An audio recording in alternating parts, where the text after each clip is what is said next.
आज जितना ज़्यादा ईश्वर का स्वरूप विकृत हुआ है सनातन धर्म के अंदर, इतना स्वरूप किसी का भी विकृत नहीं हुआ। जितने भी हमारे समाज में मत पंथ मजहब चलते हैं, सब लोगों ने अपना अलग अलग ईश्वर बनाया हुआ है, और अब तो जाति के हिसाब से भी लोगों के ईश्वर बन गए हैं।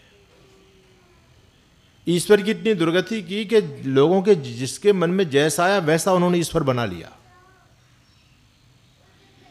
जितनी मजाक ईश्वर के साथ वर्तमान में हो रही है उतनी किसी के साथ में नहीं हुई। किसी ने छोटा बनाया, किसी ने बड़ा बनाया, किसी ने मोटा बनाया, किसी ने लंबा बनाया, किसी ने लोहे का बनाया, किसी ने लकड़ी का बनाया, किसी ने पीतल का बनाया, किसी ने पत्थर का बनाया, किसी ने चांदी का बनाया, किसी ने गोरा बनाया तो किसी ने काला बनाया। अपनी मर्जी है, ईश्वर को जैसा बनाना चाहो बना लो। मतलब कितना बड़ा खेल ईश्वर के साथ चल रहा है, सोचने की बात है। अपनी इच्छा से जो जैसा बना रहा है वैसा बना रहा है। पहले तब भी लोग ईश्वर की भक्ति करने के लिए मंदिर में जाते थे, आजकल तो उसको साथ उठाए फिर रहे हैं लोग। लड्डू गोपाल चल रहा है खूब धड़ल्ले से, है ना। हर माता बहनों की कंडिया में होता है लड्डू गोपाल। और उसको अभी तो एक बेवकूफ़ी की पराकाष्ठा देखो, पलवल की घटना है। एक बहन लड्डू गोपाल को लेके स्कूल में गई उसका एडमिशन कराने, अखबारों में खूब छपा हुई, अभी की बात है, 10 दिन हुए मुश्किल से। और अब जितने भी स्कूल में, अब वहाँ तो बौद्धिक लोग रहते हैं, स्कूल का प्रिंसिपल, अध्यापक, वो उसकी बेवकूफ़ी पर हंस नहीं रहे बल्कि उसको धन्यवाद देख रहे हैं। देखो कितनी श्रद्धा है इस बहन के अंदर। श्रद्धा या महामूर्ख है, उसको तो बरेली में भेजना चाहिए। आगरा से तो चला गया ना ब्रह्मचारी जी, मेंटल हॉस्पिटल आगरा में तो बंद हो गया, बरेली में पहुंच गया है। तो ऐसे बेवकूफ़ों को तो सीधा एम्बुलेंस में बिठाओ और सीधा बरेली पहुंचा दो। लेकिन उसको शाबाशी दे रहे हैं लोग, कमाल है, आपकी श्रद्धा को नमन करते हैं। देखो भगवान जी को पढ़ाने के लिए आई है। अब समझने वाली बात यह है, स्कूल के प्रिंसिपल ने कहा कि कोई बात नहीं बहन जी, आप एडमिशन हम कर लेते हैं इनका और आपसे फीस नहीं लेंगे, आप बहुत अच्छा काम कर रही हैं, आपके भाव का हम सम्मान करते हैं। नहीं, फीस कैसे नहीं लेंगे, मेरे और भी तो बच्चे पढ़ते हैं, तो ये भी मेरा ही बच्चा है, इसकी फीस तो तुमको लेनी पड़ेगी। तो उसने 6 महीने की फीस जमा कर दी स्कूल में, और प्रतिदिन जाती है उस लड्डू गोपाल को क्लास में बिठा के आ जाती है कुर्सी पर, और छुट्टी होती है तो लेके चली जाती है, लेके आ जाती है उसको। क्या बेवकूफ़ी चल रही है समाज में, कोई बोलने वाला नहीं है। ऐसी मूर्खता समाज में बढ़ती चली जा रही है। ईश्वर को कोई पढ़ा सकता है? भगवान कृष्ण का दिव्य ज्ञान देखो गीता के अंदर, कितना अद्भुत ज्ञान है, और उसको सामान्य बीए पास पढ़ा रहा उसको, है ना। क्या लोगों की मति मारी गई है। वो मूर्ति पढ़ सकती है? कितना ढकोसला ड्रामेबाजी समाज में चल रही है। केवल एक आर्य समाज का एक विचारधारा है ऋषि दयानंद की, जो असत्य का खंडन करता है। इसलिए बच्चों याद रखना, ईश्वर की कोई मूर्ति नहीं हो सकती। मैंने कल भी आप लोगों को बताया कि ईश्वर की मूर्ति नहीं हो सकती, वो निराकार है। तो आज लोगों ने ईश्वर को बना दिया और ईश्वर को अपने हिसाब से बनाया। जैसा आदमी खुद है वैसा ईश्वर बनाया। जो आदमी को चीजें पसंद हैं, अपनी पसंद ईश्वर पर उसने थोप दी। जो आदमी की न्यूनता है वो सारी न्यूनता उसने ईश्वर पर थोप दी। आदमी को भूख लगती है तो लोग ईश्वर को भी भोग लगाते हैं, उसको भी खिला रहे हैं। आदमी सोता है तो रात को ईश्वर को भी सुला देते हैं। सुबह आदमी जगता है, अलार्म लगाता है तो भगवान के मंदिर में भी टन टन टन टन टन टन घंटी लाते हैं लोग। आदमी नहाता धोता है तो उसको भी नहलाते हैं। आदमी कपड़े पहनता है तो उसको भी कपड़ा पहनाते हैं। आदमी शादी विवाह करता है, उसकी भी शादी विवाह कर रहे हैं। आदमी को सर्दी लगती है तो कंबल चाहिए, रजाई चाहिए। अब सर्दी आने वाली है, हर मंदिर में रजाई पहुंच जाएगी ठाकुर जी के लिए। गर्मी के समय आदमी को गर्मी लगती है तो हर मंदिर में एसी की व्यवस्था है, ठाकुर जी को भी तो गर्मी लगती होगी। आदमी ने अपने दिमाग से सोचा है, ईश्वर जब इसने बनाया, देखो मनुष्य का एक स्वभाव है, मनुष्य हर चीज में अपना दिमाग घुसाता है, हर चीज को अपने हिसाब से चलाना चाहता है। परिवार को अपने हिसाब से चलाएगा, समाज को अपने हिसाब से चलाएगा। जहां उसकी चल सकती है, जहां उसका वश चल सकता है, वहां अपना दिमाग घुसाएगा, वो पक्की बात है। घर में भी कहता है तुमको मेरे हिसाब से चलना पड़ेगा, जैसा मैं चाहूंगा वैसा चलना पड़ेगा। तो उसने जब ईश्वर बनाया तो उसने अपना दिमाग ईश्वर में भी घुसा दिया। बोले ईश्वर कैसे मेरे जैसा होगा? आदमी का अहंकार सबसे बड़ा होता है। आदमी अपना जैसा चाहता है, अपने लिए चाहता है। तो उसने ईश्वर बनाया, वो अपने जैसे ही बनाया। तो उसकी खुद आंख नाक है, भगवान की भी आंख नाक बना दी। उसके 2 हाथ हैं, लेकिन उसने बुद्धि से सोचा कि भगवान तो बहुत बड़ा काम करते हैं, मैं तो छोटा मोटा काम करता हूँ, तो 2 हाथों से तो भगवान का काम नहीं चलेगा, तो फिर ज़्यादा हाथ लगाओ भाई। तो 4 हाथ लगाए, 6 हाथ लगाए, 8 हाथ लगा दिए। आदमी ने सोचा कि भगवान ने मुझे 2 आंखें दी देखने के लिए, मैं 2 आंखों से सामने ही देख सकता हूँ, एक दिशा में देख सकता हूँ। अब मैं इधर देखूंगा तो मुझे फिर आंखें इधर घुमानी पड़ेंगी, इधर देखूंगा इधर घुमानी पड़ेंगी। लेकिन परमात्मा तो सब ओर देखता है, सब तरफ देखता है, तो परमात्मा की सब तरफ आंख होनी चाहिए। 4 दिशाएं हैं तो चारों तरफ भगवान की आंख होनी चाहिए। तो आंखें मुंह में ही सेट हो सकती हैं, एक मुंह में 2 आंख। तो फिर ब्रह्मा जी के कितने मुंह बना दिए? 4 मुंह बना दिए। आदमी ने अपना दिमाग घुसाया है, अपने हिसाब से ईश्वर को बनाया है। और मैं आपको एक प्रमाण देता हूं, आप उत्तर भारत में रहते हैं तो यहाँ के आप मंदिरों में जाओगे, मथुरा वृंदावन जाओ तो सब जगह आपको गोरी गोरी मूर्ति मिलेंगी, क्योंकि यहाँ के लोग खुद गोरे हैं तो भगवान भी गोरा बनाया। और दक्षिण भारत में जाओ तो वहाँ काले काले सांवले लोग हैं, उनके मंदिर में सब काले काले भगवान मिलेंगे आपको।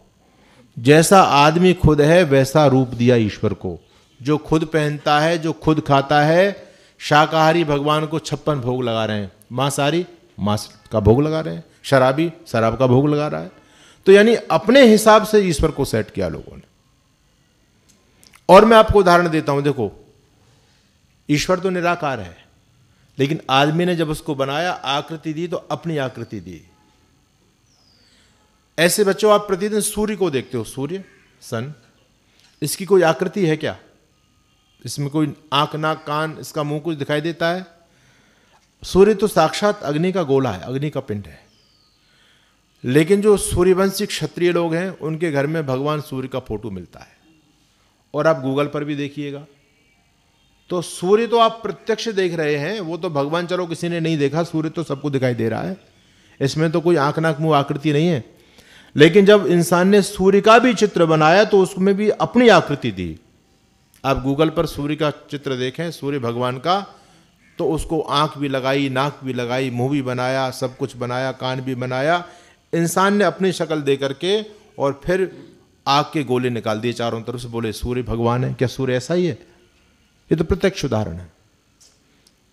यमुना को बनाया तो अपने हिसाब से बनाया, क्योंकि यमुना गंगा स्त्रीलिंग है। यमुना ले लो, गंगा ले लो। आप गंगा जी का मंदिर में जाओ, गंगा मैया बनाई लोगों ने। अब गंगा तो बहता हुआ पानी है, उसकी कोई आकृति तो है, आकृति नहीं है, लेकिन गंगा स्त्रीलिंग है, इसलिए उसको स्त्री का रूप दिया। ऊपर से यहां से लेके यहां तक बढ़िया सुंदर स्त्री का रूप दे दिया, साड़ी वाड़ी सब पहना दी, कपड़े पहना दिए, नीचे से जल की धारा निकाल दी, बोले गंगा मैया है। तो क्या गंगा मैया ऐसी है? क्या सूर्य ऐसा ही है? तो आदमी ने हर चीज में अपना दिमाग घुसाया है। उसने भगवान में भी अपना दिमाग घुसा दिया, बोले भगवान भी मेरे जैसा ही होगा, गंगा भी मेरे जैसी होगी, सूर्य भी मेरे जैसा होगा। तो याद रखिएगा, आज सबसे बड़ा पाखंड ईश्वर को लेके चल रहा है समाज में। ईश्वर ऐसा नहीं है, ईश्वर अपने हिसाब से बनने वाला नहीं है, ईश्वर का कोई रूप नहीं है। ईश्वर को जानना है तो महर्षि दयानंद जी महाराज ने आर्य समाज के दूसरे नियम में बता दिया, ईश्वर सच्चिदानंद स्वरूप, निराकार, सर्वशक्तिमान। सर्वशक्तिमान है वो। आजकल बहुत सारे पाखंडी कहते हैं कि आर्य समाजियों का ईश्वर सर्वशक्तिमान नहीं है। क्यों नहीं है? कहते हैं वो अवतार धारण नहीं कर सकता। तो फिर ईश्वर को आर्य समाजियों ने तो लाचार बना दिया है, वो अवतार ही नहीं ले सकता। पर ईश्वर किस बात का है? वो सर्वशक्तिमान किस बात का है? उन मूर्खों को सर्वशक्तिमान का अर्थ भी नहीं पता। वो ये चाहते हैं कि सर्वशक्तिमान जो कर सकता है, जो चाहे वो कर सकता है। ऐसा कैसे हो सकता है? ईश्वर विद्वान भी है, उससे बड़ा दुनिया में कोई विद्वान नहीं है। तत्र निरतिशम सर्वज्ञ बीजम, उसमें ज्ञान की पराकाष्ठा है। लेश मात्र भी, जैसे मान लो आपने कोई पात्र, गिलास पूरा लबालब भर दिया, पूरा लबालब भर दिया पानी से, उसमें एक बूंद गिलास, एक बूंद भी पानी की गुंजाइश नहीं है, पूरा लबालब भरा पड़ा है। उसी प्रकार से दर्शन शास्त्र कहता है तत्र निरतिशम सर्वज्ञ बीजम, परमात्मा सर्वज्ञता का परम बीज है, उसमें एक लेश मात्र भी ज्ञान की अब गुंजाइश नहीं है। परमात्मा ज्ञानवान है, वो जानता है संसार कैसे चलाना है। परमात्मा कभी अपने नियमों को नहीं तोड़ता, परमात्मा कभी अपनी फजीयत नहीं कराता। ये परमात्मा मूर्ख नहीं है जो खुद अपना अपमान कराए। परमात्मा कभी अवतार नहीं लेता। सर्वशक्तिमान का अर्थ क्या हुआ? जो अपने कार्यों में किसी की मदद नहीं लेता वो सर्वशक्तिमान है। सारे कार्यों को अपने आप। सर्वशक्तिमान का मतलब ये थोड़ी कि जो चाहे वो कर दे। परमात्मा चाहे परमात्मा अपनी शादी कर ले, ये कोई सर्वशक्तिमान का मतलब है क्या? ये तो मूर्खता का काम है सारा। तो सर्वशक्तिमान का अर्थ ऋषि दयानंद कहते हैं कि अपने कार्यों में किसी की मदद नहीं लेना। हम मदद लेते हैं, भोजन बनाने वाला दूसरा है, कपड़ा धोने वाला दूसरा है, सबकी मदद ले रहे हैं, लेकिन ईश्वर अपने कार्यों में किसी की मदद नहीं लेते, वो सर्वशक्तिमान है। न्यायकारी, दयालु, अजन्मा। अजन्मा कहा, अजन्मा का मतलब जो कभी जन्म नहीं लेता है। ईश्वर का कभी जन्म नहीं होता। ये मूर्ख लोग हैं जो ईश्वर के अवतार की बात करते हैं। सपर्यागात शुक्रमकाय मब्रणम, परमात्मा ईसावाद सिमिदम सर्वम, सब जगह पहुंचा हुआ है। अवतार उसका हो ही नहीं सकता क्योंकि वो पहले से ऑलरेडी विद्यमान है। अवतार का मतलब होता है उतरना। कहां से उतरेगा भाई? जहां यहां नहीं है वहीं तो उतरेगा। ईश्वर तो सब जगह पहले से है। तो ईश्वर की जो वैदिक स्वरूप है ईश्वर का, वेद के अनुसार, वो महर्षि दयानंद जी महाराज ने आर्य समाज के दूसरे नियम में दिया है।